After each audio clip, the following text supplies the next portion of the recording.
자, 9장 연속 확률 변수와 정규 분포입니다.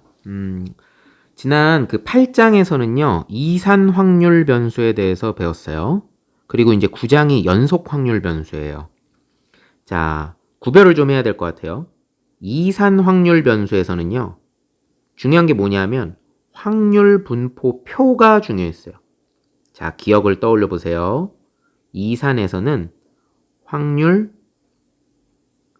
분포 표를 꼭 그려야 되는 거예요. 자, 윗줄은 확률 변수 x, 아랫줄은 확률이에요. 그러면 여기가 x1일 때 확률이 p1이고 x2일 때 확률이 p2이고 이렇게 해서 xn일 때 확률이 pn이 되면 확률의 총합은 1이 된다고 이산에서 배웠습니다. 자, 주의할 점은 이 표에서 요거 이 각각의 것들은 확률이에요. 그리고 이 확률 변수 x하고 p 사이의 관계식을 구할 수도 있어요. 만약에 이게 구해진다면, 어떤 규칙성이 있어서 구해진다면 우리는 그걸 뭐라고 얘기했냐면은 이제 그 확률을 갖다가 나타내는 식이 돼서요. 확률 질량 함수라고 이야기합니다. 이산 확률 변수에서는 확률 질량 함수다. 이런 말을 썼어요. 확률 질량 함수. 자, 이거 지금 8장 내용이에요. 그래서 이산 확률 변수에서는 평균은 어떻게 구했어요? 평균 같은 경우에는 x1 곱하기 p1 더하기 x2 곱하기 p2 해서 xn 곱하기 pn, 즉 시그마 xi pi 이런 식으로 나타냈었고요. 분산은 어떻게 구했냐면은 x제곱의 평균에서 x의 평균의 제곱을 갖다가 빼는 거죠. 그래서 x제곱의 평균은 어떻게 구했어요? x제곱의 평균은 요 위에다가 이렇게 표에다가 x제곱, 그러면 여기 x1의 제곱, x2의 제곱, xn의 제곱 해서 어떻게 곱해요? 이번엔 얘하고 얘하고 곱하는 거예요. 얘하고 얘하고 곱하는 거예요. 얘하고 얘하고 곱하는 거예요. 그래서 그걸 쭉 더해보면은 그게 바로 2x의 제곱 이렇게 나왔었죠. 그리고 2x는 방금 전 요 위에서 구한 이 값이죠. 그것을 제곱해서 빼면은 됐어요. 그리고 시그마 x 표준 편차는 루트 vx다. 자, 여기까지는 8장에서 배운 내용이에요. 그러면 연속 확률 변수에서는 어떤 식으로 해줘야 되느냐? 한 가지 더 언급합시다. 시그마 pi는 뭐예요? 확률의 총합이니까 1이죠? 그리고 각각의 확률 값은 어때요? 0보다 크거나 같고 1보다 작거나 같아야 됐습니다. 그럼 이거를 이제 연속에 적용해 보면은요. 연속이라고 하는 거는 여러분, 연속이라고 하는 것은 중간에 값이 있는 거라고 그랬죠. 그러니까 이산은 x1과 x2 사이에는 값이 존재하지 않는 거예요. 예를 들어서 주사위를 던졌어요. 주사위를 던져서 나오는 눈의 수를 확률 변수 x라 했다. 그럼 주사위가 1이 나왔어요? 2가 나왔어요. 그 사이에 주사위 눈이 나올 수 있나요? 1.5 같은 거 존재하나요? 존재하지 않죠. 이산은 이런 녀석이에요. 중간에 값이 없어요. 하지만 연속은 중간에 값이 있는 녀석들이에요. 그럼 중간에 값이 있으면 예를 들어서 학생들의 키다. 그럼 165cm하고 170cm 사이에는 누군가 167cm 이런 학생이 존재할 수 있죠. 또 165하고 167 사이에도 어떤 학생이 존재할 수 있어요. 166도 있을 수 있고요. 165하고 166 사이에도 165.5cm의 학생이 존재할 수 있어요. 이렇게 중간에 값이 존재하는 건 표로 일일이 나타낼 수가 없어요. 표로 나타낼 수가 없기 때문에 얘는 뭘로 나타내야 되느냐? 바로 그래프로 나타내야 됩니다. 이쪽이 확률 변수 x축이에요. 확률 변수 x. 이쪽은 확률 변수예요. 그리고 아까는 확률 질량 함수라고 얘기했죠. 이번엔 확률 밀도 함수라고 부를 겁니다. 이렇게 확률 밀도 함수가 뭐 예를 들어서 뭐 이런 식으로 그래프가 그려지는 거예요. y는 fx. 요것을 우리는 뭐라고 부른다? 확률 밀도 함수라고 부릅니다. 우리가 근데 아주 주의해야 될 점이 있어요. 확률 밀도 함수가 그 자체가 확률은 아닙니다. 그 자체가 확률은 아니에요. 그리고 fx의 특징이 있습니다.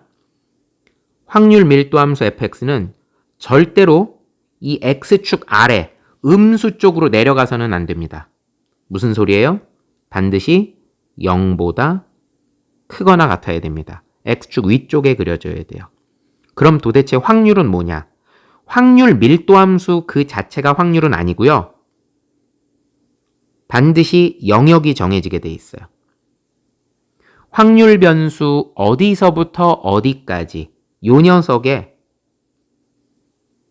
fx 확률 밀도 함수와 x축 사이의 넓이, 즉 적분값이 되는 거예요. 그래서 어떻게 표현하느냐? 확률이에요. 확률 변수 x가 a 이상 b 이하일 때 확률 이렇게 표현하는 겁니다. 그리고 인테그랄 a에서 b까지 적분을 쓰는 거죠. fx dx 이게 확률이에요. 이게 확률이 되는 겁니다. 다시 한번 강조합니다. 확률 밀도 함수 그 자체가 확률은 아니고 확률이라고 하는 것은 확률 밀도 함수의 적분값이 된다. 구간 내 적분값이 바로 확률이 되겠다. 요거를 잊지 않았으면 좋겠습니다. 그러면 당연히 예를 들어서 이 문제에서 구하는 전체 구간이 뭐 예를 들어 여기가 전체 구간이 이쪽이 알파고 이쪽이 베타라고 해봅시다. 전 구간이 알파에서 베타. 그렇다면 인테그랄 알파에서 베타까지 fx dx는 뭐가 될까요? 전체 구간이니까 그게 바로 확률의 총합이 되겠죠. 1이 되는 거예요. 그렇다면 연속 확률 변수에서 평균은 뭐를 의미하느냐? 자, 연속 확률 변수에서 평균은 어떻게 표현하느냐? 잘 보세요. 이산 확률 변수 식을 갖다가 참고하면 돼요. 이산 확률 변수에서. 이산에서 시그마가 나왔죠. 이산에서 시그마는 합이죠. 자, 이거의 연속에서는 뭐가 되느냐? 바로 인테그랄을 의미합니다. 인테그랄. 어디에서 어디까지? 전체 구간이에요. 알파에서 베타까지. 그리고 잘 보세요. 확률에 해당하는 P 있죠. 요게 확률 밀도 함수 fx면 되는 거고요. 그 앞에 x가 곱해졌죠? 그래서 x 곱하기 fx dx 요게 바로 평균이 되는 겁니다. 그렇다면 분산은 어떻게 되느냐? 분산식. 분산은 자 이산 확률 변수에서 분산은 2x제곱 마이너스 2x의 전체 제곱이었죠? 그러면 마찬가지예요. 인테그랄 알파에서 베타까지 x제곱의 평균이죠. x제곱의 평균이니까 얘는 어떻게 구하면 되느냐? x제곱 fx dx 그리고 마이너스 위에서 구한 2x를 전체 제곱한 것을 빼주면 되는 겁니다. 요게 vx입니다. 그래서 여러분들은요. 이산 확률 변수에서 공부한 요 식을 연속 확률 변수하고 비교해서 공부하면은 외우기가 조금 더 쉬울 수 있어요. 자, 요 부분 꼭 기억하세요.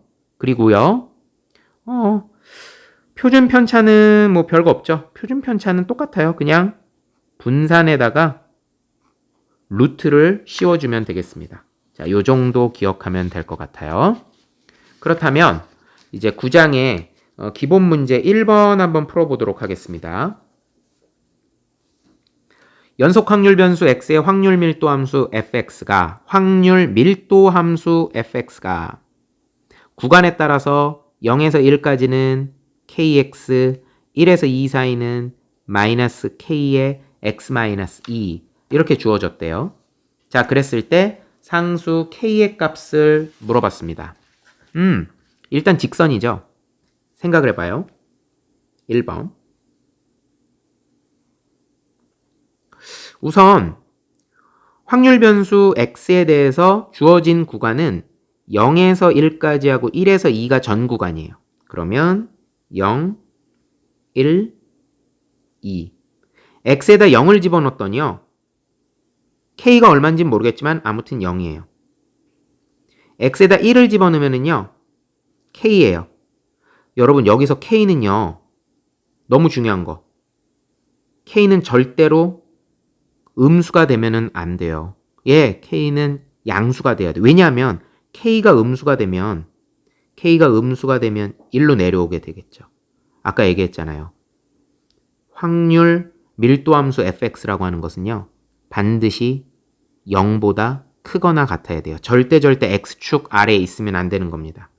그래서 k는 반드시 양수여야 돼요. 그러면 x가 0일 때 k죠? 그럼 k 이렇게 하고서요. 직선이에요. 그럼 이렇게 되겠네요.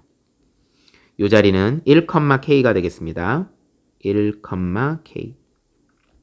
자, 그러면은 여기다가 1을 집어넣어도 어때요? x에다 1 집어넣으면 k가 되겠죠? x에다 2 집어넣으니까 어떻게 돼요? x에다 2 집어넣으면 0이죠? 그러면 이렇게 됩니다. 이게 전 구간이에요. 그렇다면 전 구간 내에서 x축하고 확률 밀도 함수 사이의 면적, 이거는 그냥 삼각형이죠. 이 면적이 바로 확률의 총합 1이 돼야 된다 그랬죠. 확률의 총합은 1이잖아요. 뭐 굳이 직선이기 때문에 인테그랄까지 쓸 필요는 없어요. 2분의 1 곱하기 밑변의 길이 2죠. 아이코, 다시요. 2분의 1 곱하기 밑변의 길이 2 곱하기 높이는 k 되겠습니다. 그게 얼마? 1이 돼야 된다는 얘기죠. 확률의 총합은 1이니까. 따라서 1번 k는 1이 됩니다. 자, k는 1을 잡았어요. 그럼 fx식 새로 쓸게요. fx는 x가 0 이상 1 이하일 때 x고요. x는 1 이상 2 이하일 때 k가 1이니까 마이너스 x 플러스 2가 됩니다. 그랬을 때 2번. 그렇다면 0.5에서부터 1.5까지를 물어봤어요. 자, 요거 그림 한번 새로 그려볼게요. 0, 1, 2고요. 1일 때 1이 될 테니까 이런 그래프가 되겠죠? 자, 문제에서 요구하는 것은 0.5에서부터 1.5까지의 확률이에요. 그렇다면 0.5에서부터 1.5까지의 확률이니까 빗금친 부분의 넓이가 돼야 되겠죠? 그런데 이 문제는 가만 보니까 x는 1을 기준으로 정확하게 좌우 대칭을 이루기 때문에요. 한쪽의 넓이만 구해서 2배 해줘도 상관없을 것 같아요. x가 0.5면은요. 자, 여기다 집어넣으면 여기도 0.5죠. 자, 그럼 이쪽의 넓이만 구해볼까요? 자, 이쪽의 넓이는 어떻게 구하면 좋을까요? 삼각형의 넓이를 뺀다. 이렇게 봐도 되겠네요. 그러면 2분의 1 곱하기 1 곱하기 1 빼기 2분의 1 곱하기 0.5 곱하기 0.5니까 2분의 1 곱하기 2분의 1 2분의 1 빼기 8분의 1이 되겠죠? 8분의 4에서 8분의 1을 빼니까 8분의 3이 되겠죠. 그러면 그 8분의 3에 대해서 두 개가 존재하는 거죠. 예, 8분의 3에 대해서 왼쪽, 오른쪽 두 개가 존재하는 거니까 요 넓이, 즉 확률은요. 8분의 6, 8분의 6은 4분의 3이 되는 거니까 예, 정답 4분의 3 되겠습니다. 2번의 정답은 4분의 3. 그렇다면 3번은요. 평균하고 그 다음에 분산을 구하는 거죠. 자, 구간에 따라서 따로따로 구해야 될 것 같아요. 먼저 평균입니다. 평균이라고 하는 게, 자, 일단 간단하게 쓸게요. 인테그랄 x fx dx였잖아요. 근데 문제는 fx가 구간에 따라서 두 개로 나눠져 있다는 거예요. 그래서 적분도 따로따로 해야 될 것 같아요. 인테그랄 0에서 1까지는 x fx 하면 x제곱이죠. dx. 더하기 인테그랄 1에서 2까지는 x에다가 마이너스 x 플러스 2를 곱하는 거니까 마이너스 x제곱 플러스 2x dx가 될 것 같아요.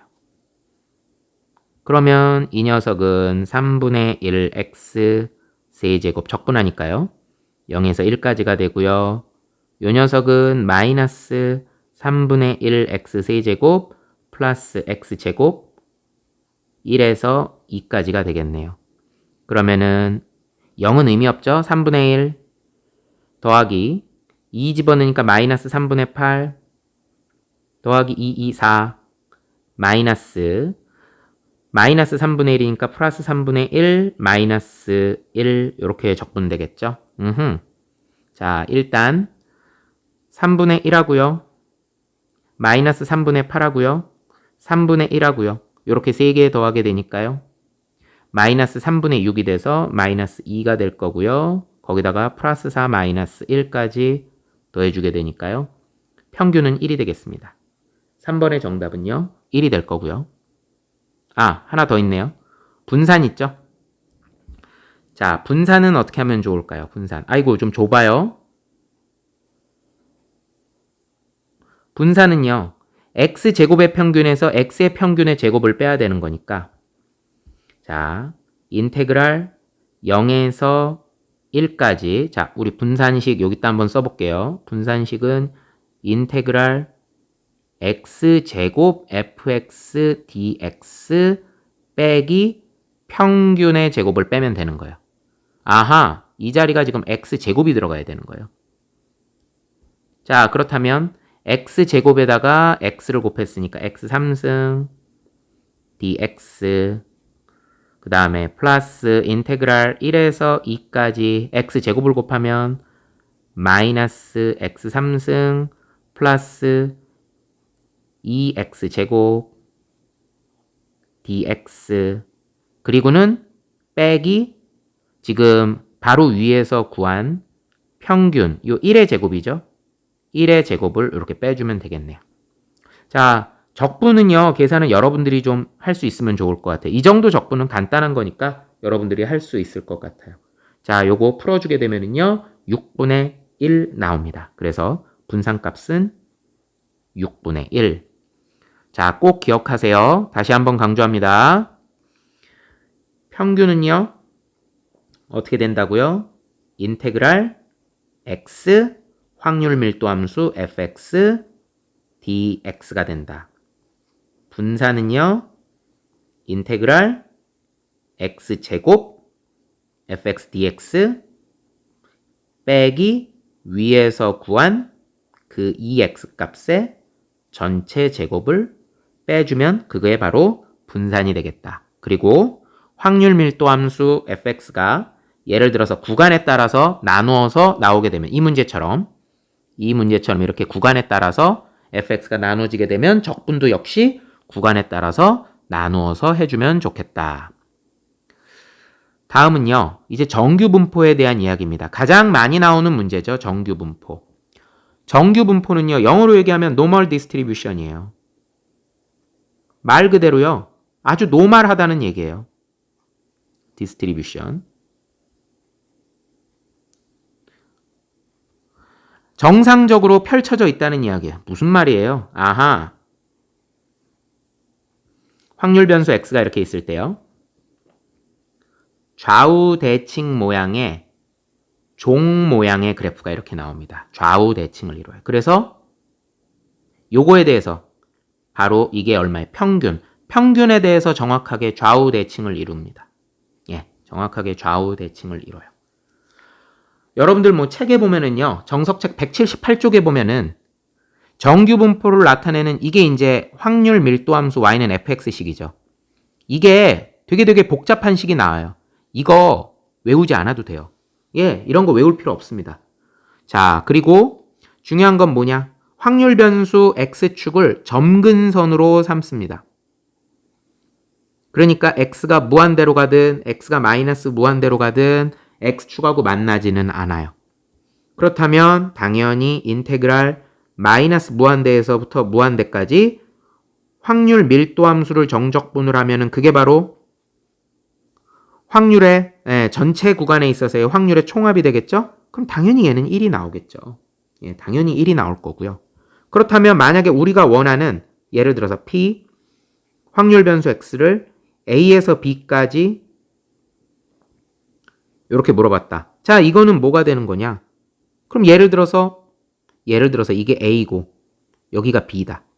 그럼 어떻게 되는 거야? 이 넓이가 확률이 되는 거예요. 인테그랄 A에서 B까지 fx, dx 이렇게 정적분을 해주면 그게 바로 확률이 되는 겁니다. 또 한 가지 이거는 뭐가 될까요? P, X가 M보다 크거나 같을 확률은 어떻게 될까요? M보다 크거나 같을 확률. M보다 크거나 같을 확률은 뭘 의미하는 거냐면 M을 기준으로 해서 오른쪽 전체가 되는 거죠. 오른쪽 전체가 되는 거. 전체 확률이 1이라고 그랬잖아요. 그럼 당연히 반판이 되는 거니까 0.5라고 볼 수 있겠죠. 그럼 반대쪽도 마찬가지예요. P, X가 M보다 작거나 같을 확률도 역시 0.5가 되는 겁니다. 아, 정확하게 오른쪽 왼쪽 평균을 기준으로 오른쪽 왼쪽 좌우 대칭을 이루고 있다. 정규분포를 배웠으면은요, 꼭 뭐를 기억을 해야 돼요? 표준화를 거쳐야 돼요. 표준화를 거치게 되면요, 뭘로 바뀌어요? 표준 정규분포로 바뀝니다. 예, 우리 정규분포는요, 나타낼 때 어떻게 쓰느냐? 노멀 디스트리뷰션이죠. 그래서 n, 대문자 n으로 써요. 그래서 뭐하고 뭐로 나타내요? 평균, 표준 편차의 제곱. 요런 식으로 나타내주면은 아, 이게 정규분포구나라는 표시예요. n 가로 열고 평균 m, 표준 편차 시그마의 제곱 이런 식으로 표현하는 겁니다. 그런데 표준화를 거칩니다. 왜 표준화를 거칠까요? 표준화를 거치는 이유는 평균과 표준 편차가 다른 여러 개의 데이터를 비교하기 위해서요.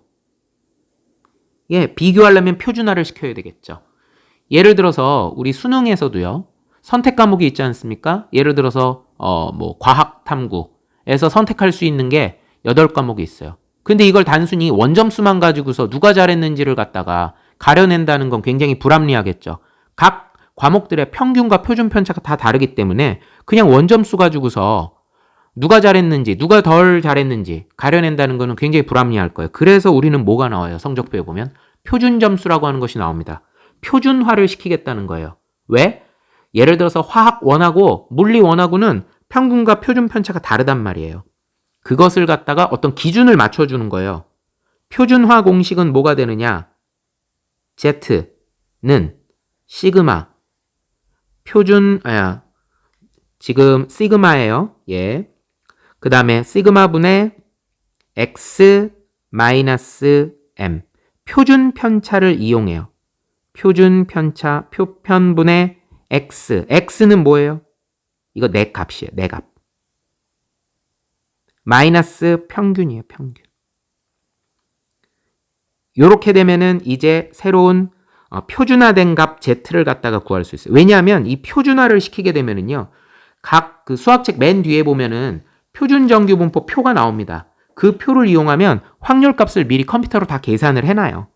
그 표를 갖다가 참고하면은 쉽게 계산을 할 수 있기 때문에 이 표준화를 하면은 여러 가지로 유리합니다. 자, 우리가 언뜻 눈으로 보면은요, 뭘 보면은 금방 알 수 있느냐? 쉽게 알 수 있는 방법. 자, 여기에 x라고 나와 있잖아요. 그럼 이거는 표준화 이전이에요. x라고 나오면 표준화 이전입니다. 당연히 평균은 m이 되는 거죠. 그런데 그래프를 띡 보니까 Z. 이렇게 나오잖아요. 이렇게 되면 이렇게 Z로 바뀌었잖아요. 그럼 이거는 이미 표준화를 거친 거예요. 표준화를 거친다. 표준화 이후예요.